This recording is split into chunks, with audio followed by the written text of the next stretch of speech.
जमीन पर पड़ा हुआ देखता है और उसे उठाकर सोचता है, आज मैं काफी समय बाद इस बोर्ड को इतने ध्यान से देख रहा हूँ।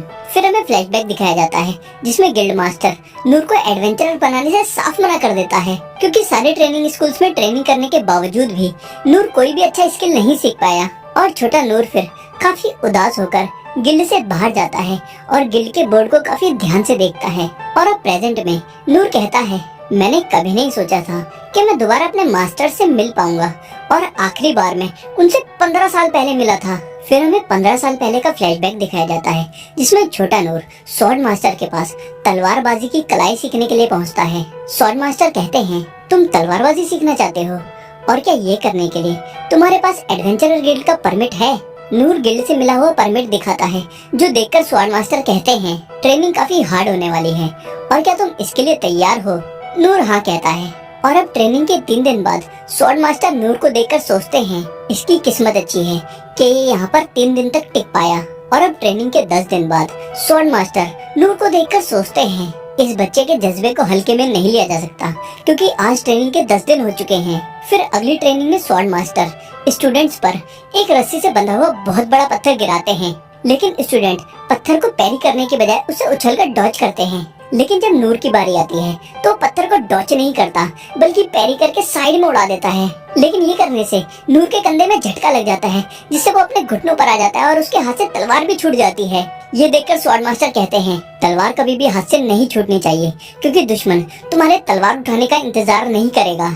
और नूर फिर बड़ी मुश्किल से तलवार हाथ में उठाकर खड़ा हो जाता है, जो देखकर स्वॉर्ड मास्टर चौंक जाते हैं और सोचते हैं, इस बच्चे की आंख में जो आग और जज्बा है, उसे देखकर ऐसा लगता है कि इस बच्चे का भविष्य काफी अच्छा होने वाला है। फिर अगले सीन में नूर स्वॉर्ड मास्टर से पूछता है, मैं एक नया स्किल कब सीखूंगा? स्वॉर्ड मास्टर कहते हैं, इस चीज का फैसला मेरे हाथ में नहीं है। नूर कहता है, आप मुझे ये तो दिखा ही सकते हैं कि मैं किस तरीके का स्किल सीखने वाला हूँ। और फिर स्वॉर्ड मास्टर काफी सारे पत्तों को हवा में उड़ा देते हैं और पलक झपकते ही सारे पत्तों को काट देते हैं। फिर स्वॉर्ड मास्टर कहते हैं, तुम्हें ये स्किल कैसा लगा? नूर कहता है, ये कमाल का था, लेकिन मैं काफी चीजें नहीं देख पाया। स्वॉर्ड मास्टर सोचते हैं, मैंने भी जिस टेक्निक का इस्तेमाल किया है उसे इस्तेमाल करना मेरे लिए भी मुश्किल है, जिस वजह से एक बच्चा अपनी आंखों से मेरी मूवमेंट्स को नहीं देख सकता। लेकिन नूर कहता है, आपका शरीर बिल्कुल एक रिदम में मूव कर रहा था, शम शम शम शम। और नूर फिर वैसे ही हाथ चलाने लगता है जैसे स्वॉर्ड मास्टर ने पत्ते काटने के लिए चलाए थे। और स्वॉर्ड मास्टर ये देखकर बहुत ज्यादा चौंक जाते हैं और सोचते हैं, ये काफी टैलेंटेड है, और अगर इसके टैलेंट पर काम किया जाए तो ये मुझसे भी आगे निकल सकता है। और अब ट्रेनिंग के 2 महीने बाद नूर पैरी करने के अलावा और कोई स्किल नहीं सीख पाता, जो देखकर स्वॉर्ड मास्टर सोचते हैं, ये पैरी करने के अलावा और कोई भी स्किल क्यों नहीं सीख पा रहा, और इसे बस एक काम के स्किल की जरूरत है। और फिर अब 3 महीने बाद स्वॉर्ड मास्टर नूर को किसी दूसरे ट्रेनिंग स्कूल में जाने के लिए कहते हैं, क्योंकि स्वॉर्ड मास्टर को ऐसा लगता है कि नूर तलवारबाजी के लिए बना ही नहीं है। फिर अगले सीन में नूर डैनलेंग के पास पहुंच जाता है और डैनलेंग नूर को देखकर कहते हैं, बच्चे क्या तुम सही में इस ट्रेनिंग का हिस्सा बनना चाहते हो? नूर कहता है, स्वॉर्ड मास्टर इंस्ट्रक्टर ने मुझसे कहा है कि किसी दूसरे ट्रेनिंग स्कूल में जाके ट्राई करो। डैनलेंग नूर को देखकर सोचते हैं, इसको देखकर तो ऐसा लग रहा है जैसे ये एक हवा के झोंके से ही उड़ जाएगा। नूर आगे कहता है, मैं किसी भी कीमत पर एक एडवेंचरर बनना चाहता हूँ। डैनलेंग कहते हैं, एक वॉरियर का काम होता है कि वो अपने साथियों के लिए एक शील्ड बने, और क्या तुम इसके लिए तैयार हो? नूर हाँ कहता है। और फिर ट्रेनिंग के 2 महीने बाद स्टूडेंट्स पर काफी ऊंचाई से काफी बड़े बड़े पत्थर गिराए जा रहे हैं, और स्टूडेंट्स उन पत्थरों को अपने शरीर से ब्लॉक कर रहे हैं। डैनलेंग नूर को देखकर सोचते हैं, मुझे कभी उम्मीद नहीं थी कि ये बच्चा ट्रेनिंग में यहाँ तक आ जाएगा। लेकिन अचानक ऊपर से एक पहाड़ का टुकड़ा टूटकर नीचे गिरने लगता है, जिस वजह से सारे स्टूडेंट्स वहाँ से भाग जाते हैं। लेकिन नूर अपनी जगह से नहीं हटता और उसे ब्लॉक करने के लिए खड़ा रहता है। लेकिन डैनलेंग एंड टाइम पर आकर पत्थर को तोड़ देते हैं और नूर को बचा लेते हैं। और देखते हैं कि नूर को इस सब से बिल्कुल भी फर्क नहीं पड़ता। और ऐसी हिम्मत देखकर डैनलेंग सोचते हैं, अगर ये बच्चा बस एक स्किल सीख ले तो मैं इसे सबसे ताकतवर वॉरियर बना दूंगा। लेकिन 3 महीने बाद भी नूर कोई काम का स्किल नहीं सीखता, जिस वजह से डैनलेंग भी नूर को किसी दूसरे ट्रेनिंग स्कूल में जाने की सलाह देते हैं। और फिर नूर आर्चरी सीखने पहुंचता है, लेकिन आर्चरी की मास्टर नूर को मना करती हैं। लेकिन नूर के जिद करने के बाद वो नूर को एक पत्थर देती हैं और कहती हैं, अगर तुम ये पत्थर उस पेड़ पर लगी हुई डंडी पर मार दोगे तो मैं तुम्हें ट्रेन करूंगी। और ये टास्क नूर को मास्टर ने इसलिए दिया है क्योंकि ये पेड़ पर लटकी हुई डंडी नूर से काफी दूर है और नूर को इस डंडी को ना हिट करने के बाद मास्टर नूर को ट्रेन करने से मना कर देंगे। लेकिन नूर डंडी को पहली बार में हिट कर देता है, जो देखकर मास्टर का मुंह खुला का खुला रह जाता है।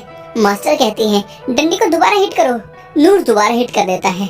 ये देखकर मास्टर को अच्छा नहीं लगता क्योंकि अब मास्टर को नूर को ट्रेन करना ही पड़ेगा। और जब बाकी स्टूडेंट्स आर्चरी की प्रैक्टिस कर रहे होते हैं तब नूर बस अपने हाथ से पत्थर फेंक के मार रहा होता है, जिस वजह से नूर मास्टर से कहता है सिर्फ मैं ही क्यों पत्थर मार रहा हूँ और मुझे भी एक धनुष चाहिए। मास्टर नूर को धनुष देकर कहती हैं इसे टाइट पकड़ो और निशाना लगाओ। नूर कहता है टाइट पकड़ो और नूर जैसे ही धनुष को टाइट पकड़ता है धनुष के तीचे उड़ जाते हैं और ऐसे ही नूर काफी सारे धनुष तोड़ देता है, जिस वजह से मास्टर नूर को अपना धनुष देती हैं और कहती हैं ट्रेनिंग वाले सारे धनुष टूट चुके हैं, जिस वजह से तुम ये मेरा धनुष ले लो।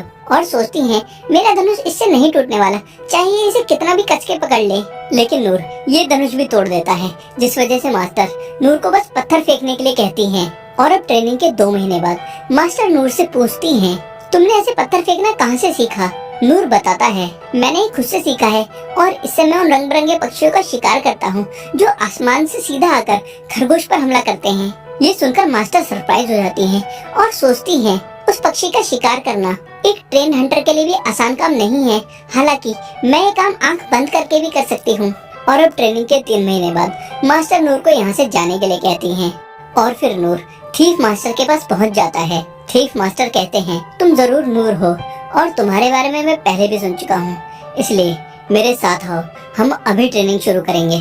और ट्रेनिंग में स्टूडेंट्स को छिपके से जाकर वो पीले रंग का पंख हासिल करना है, लेकिन नूर पंख हासिल नहीं कर पाता और सैन से उसके सर पर हिट करते हैं। और अब अगली ट्रेनिंग में अब इन सबको इस पतली सी जगह से गुजरना है और इस जगह पर जगह पर जाल बिछे हुए हैं और इस जगह को पार करके इनको इस बक्से तक पहुंचना है। बाकी स्टूडेंट्स आराम से जाना शुरू करते हैं जिससे वो कहीं किसी जाल में न फंस जाएं, लेकिन नूर फुल स्पीड में दौड़ता हुआ जाता है और आने वाली सभी अड़चनों से बचने की बजाय उन्हें पैरी करता हुआ जाता है, जो देखकर थीफ मास्टर कहते हैं ये कमाल है, लेकिन ये ट्रेनिंग इस तरीके से करने के लिए नहीं बनाई गई है। और फिर 3 महीने बाद थीफ मास्टर भी नूर को जाने के लिए कहते हैं, लेकिन नूर को देखकर सोचते हैं नूर काफी मेहनती है और इसके अंदर काफी स्टेमिना है और अगर ये कभी एडवेंचरर बन गया तो मैं इसे इनविटेशन जरूर भेजूंगा रॉयल कैपिटल की इंटेलिजेंस एजेंसी की।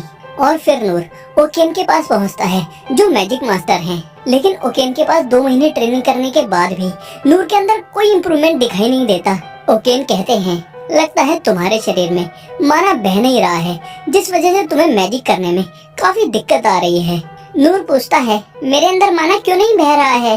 ओकेन कहते हैं लगता है तुम ऐसे ही पैदा हुए हो और अब बस माना रेजोनेंस रूम ही तुम्हारी आखिरी उम्मीद है।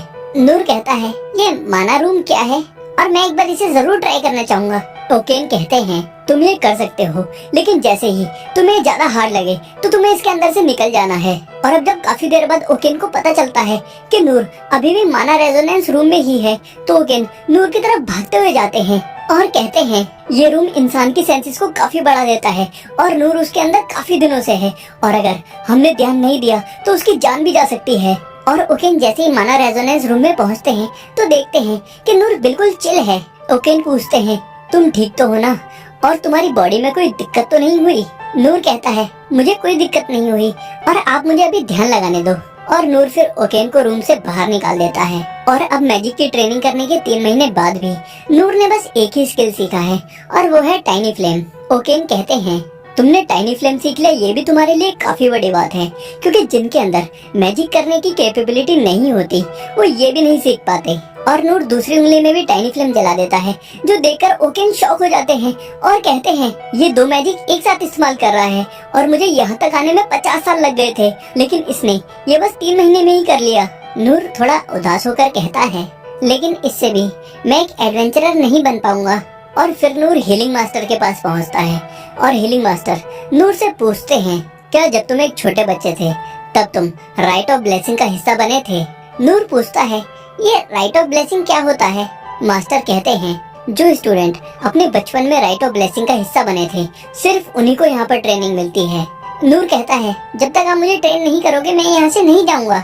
मास्टर कहते हैं जो करना है करो और चले जाते हैं। लेकिन नूर गेट पर ही खड़ा रहता है और ऐसे करते करते काफी दिन बीत जाते हैं और यहाँ खड़े रहने की वजह से नूर की हालत काफी खराब हो चुकी है और नूर